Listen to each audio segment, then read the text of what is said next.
Just like imagine you are a drop of water, you as a human, and that drop of water is been in a cavern for millions of years, and suddenly you came out, and suddenly that drop of water give life to a plant, to a tree, to a saguaro.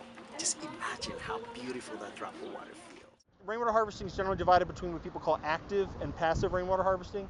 So active rainwater harvesting would be taking a downspout off a roof and putting water into some sort of a tank, a cistern, a steel tank, a rain barrel, something like that, so that you then have water stored above ground so that you can then use it for other activities.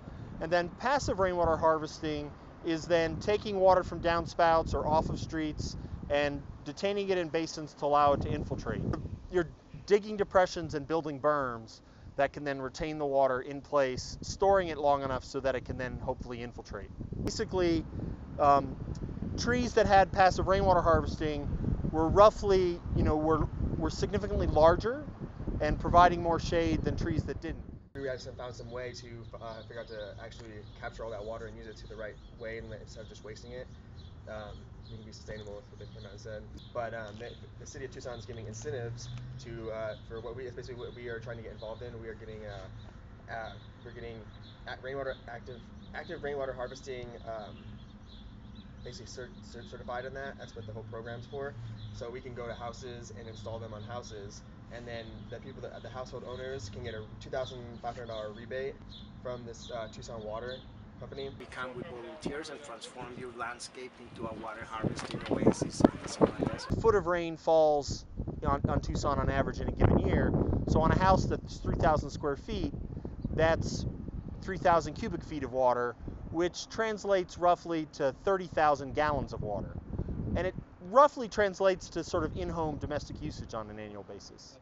Grass on your land, they'll actually pay you to take the grass off of your land and make it into rocks, and it's like desert xeriscaping is what they call it. It's because it's just drought tolerant plants that don't necessarily need a lot of water, but they can thrive in a desert environment. So to use harvested rainwater, you have to sort of adjust your landscape preferences and things to native and near native plants, which will use less water and will be able to survive droughts more readily. So xeriscaping, that's what the campus has shifted to, right? The U of A Mall is lawn, but much of the rest of campus is either small patches of grass or no grass, and then native plants or near natives, like these Texas Rangers over here are near native. Turns out the amount of rain on average and the amount of water we use is about the same.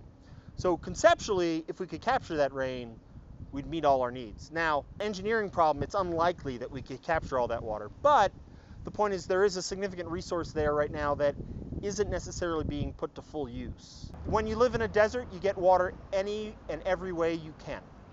We need this source, and we need to figure out how to use it appropriately and properly. It requires a change in mindset. I think culturally, for a long time in the United States, we've gotten accustomed to, we turn on the tap, water is there, we turn on the hose, the water is there.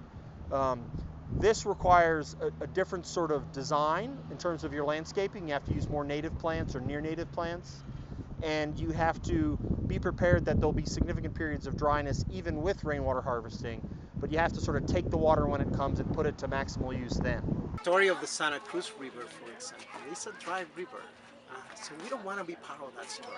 We want to have a flowing river. That's why we do this.